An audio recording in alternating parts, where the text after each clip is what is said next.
Hola, estimados docentes y público en general.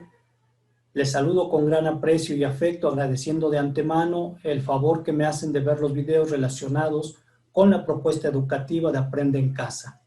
Como ustedes pueden apreciar, en este video analizaremos y realizaremos algunas críticas pedagógicas y plantearemos 10 retos didácticos que deben considerarse para el desarrollo de este programa que se va a implementar a partir del 24 de agosto.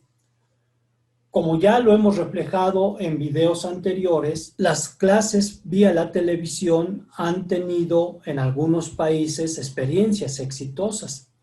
Y en el caso de nosotros, esta propuesta, aunque ha tenido cierto eco, todavía es necesario evaluarla para poder retomar de ahí algunas cosas que nos puedan ayudar a implementar la segunda parte.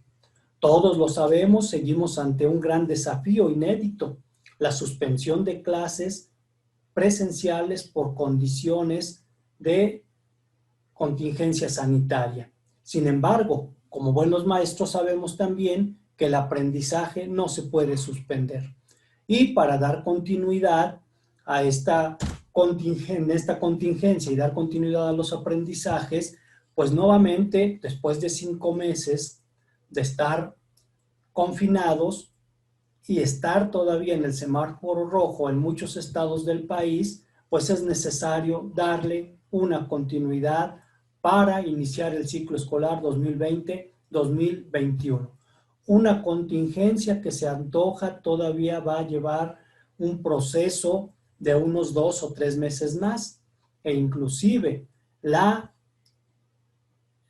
llegada a las escuelas de manera presencial seguramente va a ser en forma escalonada, no vamos a tener a todos los estudiantes reunidos como hasta antes de este proceso, y con ello tendríamos todavía que ver cuáles son estas posibilidades que nos ofrece el programa de Aprende en Casa.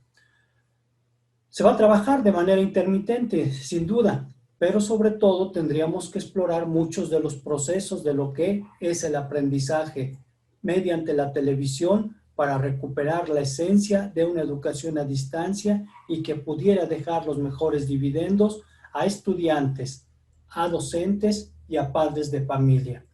Pero esto implica también analizar de entrada cuáles han sido esos errores pedagógicos que pudimos detectar en la primera puesta en marcha del programa desarrollado Aprende en Casa, o como podemos decirle ahora, Aprende en Casa 1.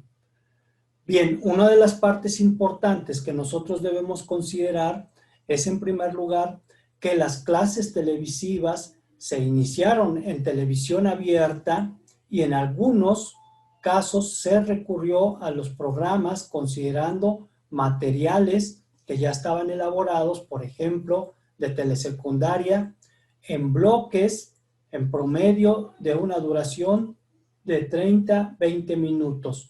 Y sobre todo se concentraron en áreas como las matemáticas, el español y las ciencias naturales. También así, todos lo sabemos, se desarrollaron programas desde preescolar hasta bachillerato. Las clases tenían duración, un promedio de 20 minutos, y bueno, lo primero que se hacía en esta secuencia era dar una explicación sobre los conceptos y se iban planteando algunas preguntas para después explicar ciertos procedimientos y solicitar que los estudiantes contestaran su libro de texto. Esa fue básicamente la secuencia que se desarrolló en la mayoría de los programas. Pero lo que pudimos encontrar de manera específica fue la saturación de preguntas y de manera también muy importante un enfoque muy directivo que no daba oportunidad a que el chico desarrollara algunas cuestiones de pensamiento crítico o de creatividad. Otro de los aspectos que también vimos aquí fue que los estudiantes, a partir de las clases televisadas, no tenían un apoyo pedagógico fuerte y se tuvieron que adaptar a sus circunstancias y necesidades. También en ello, pues influyó bastante el hecho de que los padres de familia, pues no podían ayudarles porque ellos tenían otras responsabilidades. Asumieron los roles que el mismo confinamiento les exigió, pero sobre todo, considerando que no tienen elementos pedagógicos, en muchos casos no se les pudo ayudar o acompañar a los estudiantes para desarrollar de mejor manera estos procesos de aprendizaje. Sabemos muy bien que en nuestro país hay zonas regionales donde incluso los padres de familia tienen el mismo nivel educativo de los niños que están estudiando primaria y en algunos casos hasta un nivel educativo más bajo. Por lo tanto, en contextos indígenas, por lo tanto, aquí la clave que debemos entender es que los padres se enfrentaron muchas problemáticas, pero más aún, tuvimos el hecho de ciertas familias que se dedican, por ejemplo, a los negocios, de manera especial a aquellos que de pronto perdieron el trabajo, a aquellos que tuvieron que dedicarse a otro tipo de cosas, a aquellos comerciantes. Tenemos, por ejemplo, el testimonio de muchos docentes y estudiantes que de pronto, al ser los padres comerciantes, tuvieron que salir a acompañar a estos en los diferentes pueblos donde llevan su mercancía. Y esto pues también limitó muchísimo el aprendizaje de los chicos. A la par también de que sabemos muy bien que los diferentes materiales distribuidos como los cuadernillos no permitían el desarrollo práctico porque siempre los niños han estado acostumbrados al acompañamiento que hacen los docentes y estos se vieron muy limitados de una intervención remota práctica. A partir de ello, pues bueno, sabemos muy bien que la televisión y la radio puede suplantar a los maestros, más bien, ya lo hemos comentado en el anterior video, la idea es que los complemente, pero la esencia del trabajo de los maestros nunca va a estar, ni se puede sustituir, ni puede estar mediada por el trabajo que se hace en los programas televisivos.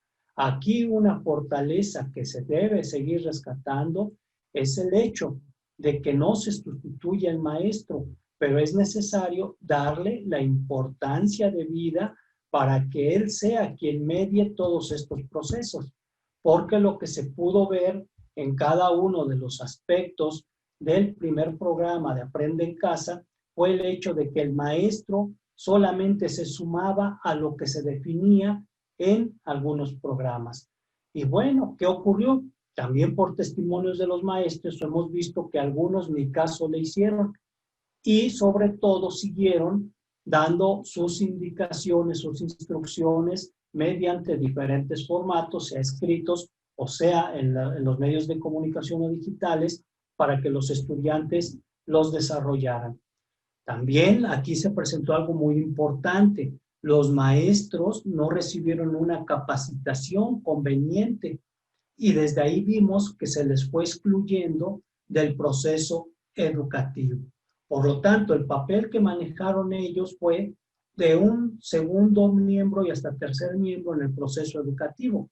Y esto pues da el traste porque los chicos no estaban acostumbrados ni están acostumbrados a llevar a cabo sus procesos de aprendizaje sin el apoyo de los maestros. Peor aún, en algunos momentos, quizá en muchos casos, los maestros fueron tratados bajo la sospecha de que no trabajaban.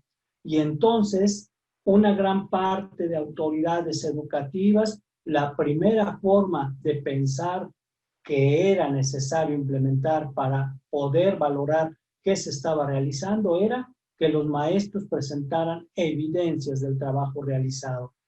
Y llegamos a una plenitud importante de derroche de evidencias, porque los maestros pedían evidencias a los alumnos, los directivos pedían evidencias a los maestros, las autoridades superiores como inspectores o supervisores pedían evidencias a los directivos.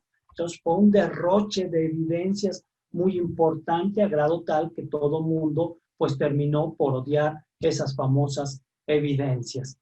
Entonces tenemos ahí graves conflictos que presentó esta propuesta. Amén. Bueno, a final de cuentas las autoridades hacen su papel y han subrayado que ha sido todo un éxito. Sin embargo, la crítica que podemos hacer es que no se ha presentado una evaluación oficial documentada, llevada a cabo por un rigor investigativo científico que dé muestra de la realidad y los resultados sean exhibidos, asumiendo que hay problemas, hay logros, hay retos, pero que estos deben subsanarse en posteriores etapas. Esos es básicamente los problemas que vivimos con Aprende en Casa número 2. Y a partir de lo que es el 3 de agosto de 2020, pues bueno, todos nos enteramos, se firma con 4 televisoras o redes televisoras muy importantes de nuestro país, un acuerdo para llevar a cabo el Aprende en Casa 2, que se define como un aprendizaje vía la televisión.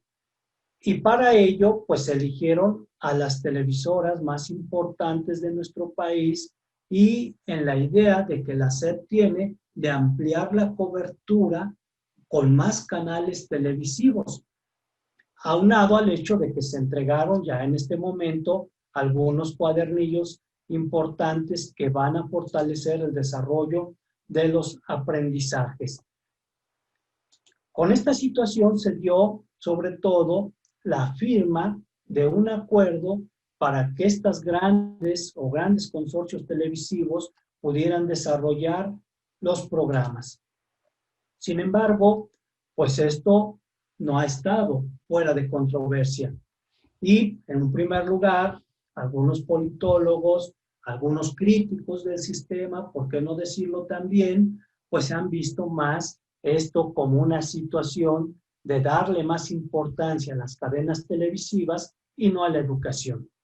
Incluso, como todos lo sabemos, en nuestro país, pues muchos de los programas televisivos en algunos momentos se ha satanizado y la televisión que se ha manejado en las últimas décadas en nuestro país, pues ha sido una tarea que no tiene fines educativos, son programas a veces un tanto huecos, que han formado una idiosincrasia muy importante, pero alejada de lo que es la cultura y la educación de calidad.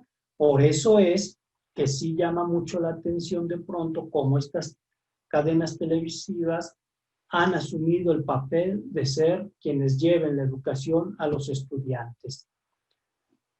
Y se ve más bien como un hecho de que se salva económicamente a las televisoras y no tanto para que lleven la educación, sino sobre todo para aumentar sus ganancias en el recurso que la SEP tuvo que pagar. Pero a final de cuentas está esta propuesta, basándose en que el 94% de los hogares mexicanos tienen televisión y pueden acceder a los programas que se han definido desde el programa Aprende en Casa 2. Y el 6% que no tiene televisión trabajará con cuadernillos. Sin embargo, no podemos dar palos de ciego en estos momentos, sobre todo porque ya tenemos una experiencia importante que debe ser valorada, que debe ser retomada para mejorar cada uno de los procesos que se llevan a cabo. Y en este sentido, hay grandes críticas y desafíos que presenta la propuesta de Aprende en Casa 2, sobre todo los relacionados con una perspectiva pedagógica y didáctica.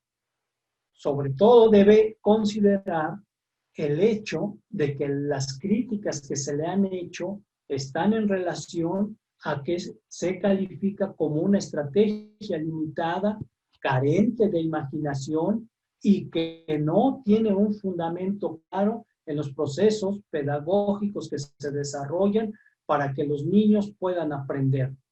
Además, hay algunos críticos que han subrayado que la SEP no se comprometió de manera fuerte en llevar a cabo una educación a distancia de calidad y que esta fue una estrategia fácil, económica, sin pensar lo que va a traer como resultado en un futuro.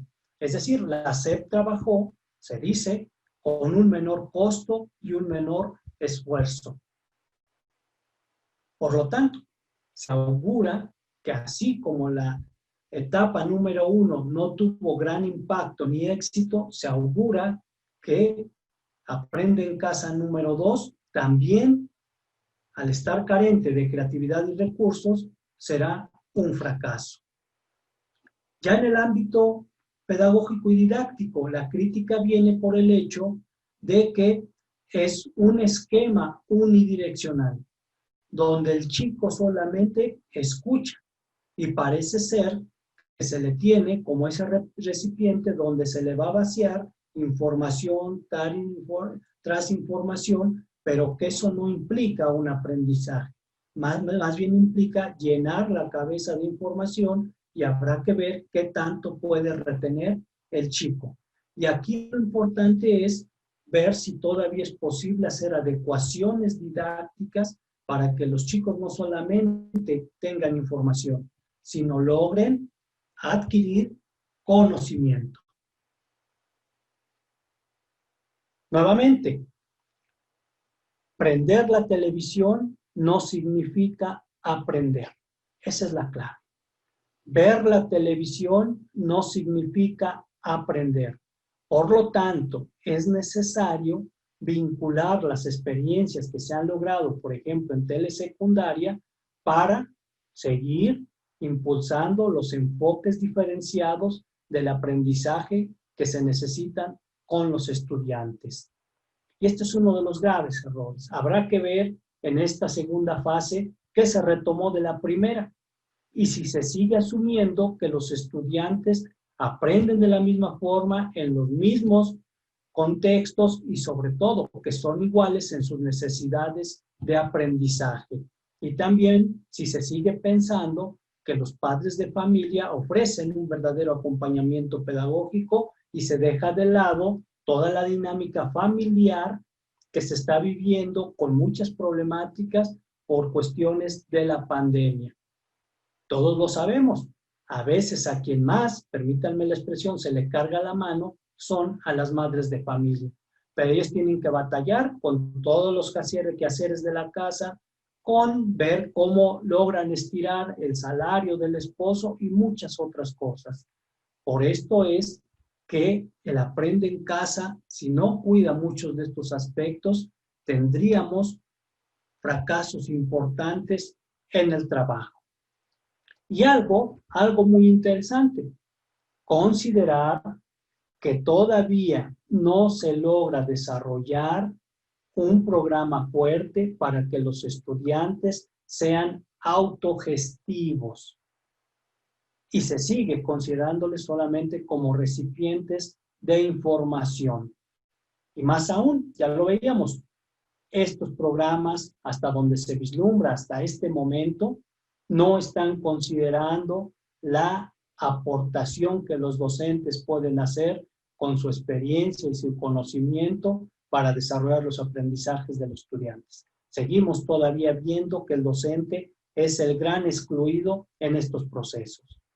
A partir de estas críticas, entonces nosotros podemos cuestionar que el hecho de que el estudiante vea la televisión no significa que va a aprender. Tendría que analizarse sobre todo la potencialidad de estos programas desde un enfoque pedagógico y la potencialidad que puedan tener para generar aprendizajes en los chicos. Ante ello, entonces, se presentan 10 retos de Aprende en Casa número 2 y son con los cuales estaremos trabajando. Primer reto. Es necesario alinear los programas educativos con un trabajo de retroalimentación y evaluación formativa. No es el programa en sí mismo el que genera los aprendizajes, sino sobre todo los procesos activos para que los chicos puedan construir sus aprendizajes tomando como referencia el programa televisivo. Porque si no, esta estrategia se presentará sin fundamento pedagógica y un tanto atropellada por ocurrencias que pudieran darse en los programas. También así, aquí habría que cuidar el hecho del papel importante que pudiera jugar el maestro en estos procesos de retroalimentación y evaluación formativa. Porque si no se considera ello, sería muy riesgoso para definir que los estudiantes están aprendiendo. Y esto va muy de la mano con el reto número 2. La posibilidad que estos programas pudieran permitir para que los estudiantes hagan una transferencia de la información que reciben. Porque no podemos seguir considerándolos a estudiantes que solo reciben información de manera mecánica, la almacenan y la reproducen. Aquí la clave es que estos programas permitan que los estudiantes puedan hacer transferencia de lo que ahí se les informa. Y esta transferencia implica sobre todo que puedan aplicar lo que se les informó para que logren una construcción importante de su conocimiento. Implica entonces superar el reto 3, que es el mecanismo que se tiene como base en la educación programada de una educación por televisión. Es decir, el estudiante no es solamente que llegue a sentarse para ver los programas. Debe haber una actividad fuerte en su pensamiento, en su reflexión e inclusive en ámbitos físicos. No es solamente, y lo ha demostrado la teoría educativa en las últimas décadas, la recepción visual y la recepción auditiva la que genera el aprendizaje. Habría que ver otro tipo de trabajo como la socialización con pares, la socialización en familia y otro tipo de formas para realizar la transferencia del aprendizaje y con ello superar ese mecanismo que se presenta cuando se vincula un programa educativo por televisión para que el chico aprenda ciertas cosas. Con ello también llegaríamos pues al reto número 4. Nuevamente, el hecho de que el estudiante sea quien se dirijan todos estos procesos no significa considerarlo depositario de información, como diría Freire, la educación bancaria. O en su momento, como lo diría Morán, que queremos alumnos con una cabeza bien repleta o alumnos con una cabeza bien formada. Y si los programas televisivos no tienen un buen fundamento pedagógico adaptado a las actuales características de nuestros estudiantes, será un desastre lo que tendremos como resultado. Y las carencias y límites que tendrían estos programas estarían no tanto en el hecho de que transmiten conocimiento, sino en el hecho de que no fueron diseñados para construir conocimiento. Así, por tanto, es necesario que los contenidos sean bien diseñados y la propuesta didáctica no se base en esa secuencia tradicional, sino sobre todo que sean procesos definidos, activos, para que el estudiante pueda construir su aprendizaje. Y aquí el reto 5 tiene que ver con el otro sujeto importante, el rol protagónico que debe cumplir el maestro, ¿sí? Que ya lo hemos mencionado muchísimo. El problema que se ha visto en nuestro país es el hecho de que el que fue excluido de estos procesos fue el maestro. Se ha dicho de manera oficial por el secretario de Educación que se ha recurrido a algunos docentes, no sabemos quiénes ni cuántos.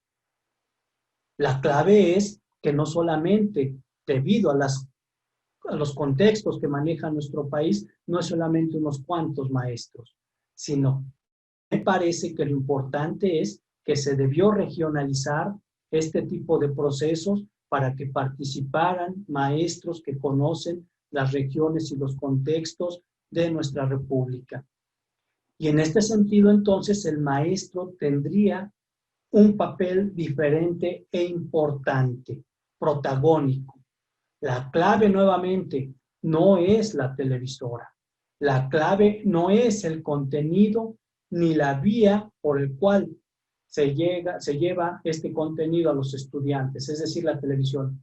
La clave tenemos que considerar es el maestro, Y si los maestros también no exigimos esta apertura, me parece que estamos en una situación de comodidad, en la cual nos dan todo y no ponemos en práctica todos esos procesos creativos y de pensamiento diferente que queremos o que insistimos que desarrollamos con los estudiantes. Entonces también aquí es necesario que los maestros exijamos que se nos dé una participación activa y central en estos procesos. Y no vía los sindicatos, porque sabemos que los sindicatos en este momento han jugado otros papeles, sino sobre todo organizados como comunidades de aprendizaje que podamos hacer cosas diferentes y exigir cosas diferentes. Y esto implicaría irnos al reto número 6. ¿Cómo participar como docentes en el diseño y la actuación de los programas televisivos? ¿Qué docente va a estar ahí? No se trata, como han dicho, que estén expertos en educación. Se trata que esté un experto, pero que ha trabajado directamente en el ámbito educativo. Tampoco queremos grandes autores reconocidos, porque muchos de ellos no viven la realidad actual que padecen los maestros. Queremos maestros vivos, de carne y hueso, que puedan participar también en la conducción de los programas y que puedan también hacer énfasis en una nueva forma de llevar el conocimiento a los estudiantes. Y aquí el reto número 6 tiene que ver con el hecho de que como docentes seamos los primeros en conocer los programas y no solo la programación. Es decir, cómo fueron diseñados los programas, qué lógica didáctica y pedagógica tienen los programas, cómo van a lograr esos programas el conocimiento en los estudiantes. Porque un grave conflicto es que los maestros estamos más atentos para saber cuáles son los horarios, las temáticas, es decir, la programación, y perdemos de vista la esencia de ese contenido. Por lo tanto, el reto 6 es exigir a nuestras autoridades que nos permitan conocer los programas, porque si no, no podemos nosotros mediar el aprendizaje con una intervención más activa y pedagógica. Y a veces ha sido muy triste ver que los maestros conocen los programas o los contenidos hasta el mismo momento que el chico los conoce. Y ya no hay posibilidades de una intervención que lleve a profundizar el aprendizaje. Y va muy de la mano con el reto número 8. ¿Cómo diseñar una intervención pedagógica post clase televisada? Es decir, el papel que también el maestro debe tener es en mediar eso que se dio de información en la clase televisada, no solamente con la resolución de ejercicios en el libro de texto, sino con otro tipo de actividades dinámicas que permitan al chico hacer esa transferencia del conocimiento y sobre todo socializar nuevas formas de aprendizaje con otros en la medida de las posibilidades. Y ya relacionado con los programas educativos tenemos el reto número 9. Un aprendizaje interactivo por televisión. El reto que se presenta aquí es cambiar el formato de programas educativos televisados, y esto se ha hecho en los últimos años. Lamentablemente, lo que hemos podido apreciar es que los programas de televisión de Aprende en Casa 1 y lo que se puede vislumbrar para Aprende en Casa 2 es el hecho de que estos programas están diseñados bajo el formato antiguo o tradicional de lo que era la educación por televisión de hace 4 o 5 décadas. Por lo tanto, me parece que en la actualidad tenemos ya posibilidades de hacer aprendizaje interactivo vía la televisión. Y esto tiene que ver con el último reto, que los programas estén diseñados más de forma interactiva, pero sin olvidar el fundamento pedagógico. Y ese es el gran reto que tenemos, sobre todo porque la televisión como base de aprendizaje debe adecuarse a las características y necesidades de los chicos del siglo XXI. Entonces, debemos considerar programas interactivos para chicos diferentes que no están en los años 60 del siglo pasado, sino que están en la década de los 20 de un siglo convulsivo y de un siglo que tiene propuestas diferentes de aprendizaje. Y esto es lo que debemos nosotros considerar como los retos importantes a partir del 24 de agosto y mucho antes, empezar a exigir ya qué es lo que tienen los programas, qué contenido manejan y cómo lo están manejando para que podamos hacer como docentes una buena intervención. Y para ello, pues bueno, necesitamos conocer cuáles son los fundamentos históricos y sobre todo pedagógicos de la educación por televisión, para tener una mirada más amplia y que el horizonte de trabajo se nos abra mucho más. Aquí lo importante es ver cómo ha sido el recorrido que ha tenido la televisión como una forma de educación, pero sobre todo ver cómo se puede adaptar para el siglo XXI y cuáles son las propuestas que se están o se han generado en los últimos años. Y eso es parte del próximo video que se subirá en pocos días. Agradezco muchísimo su atención y solamente les recuerdo que no olviden suscribirse al canal y que en la medida de las posibilidades nos apoyen difundiendo estas propuestas. Muchas gracias y nos escuchamos y nos vemos en otro video.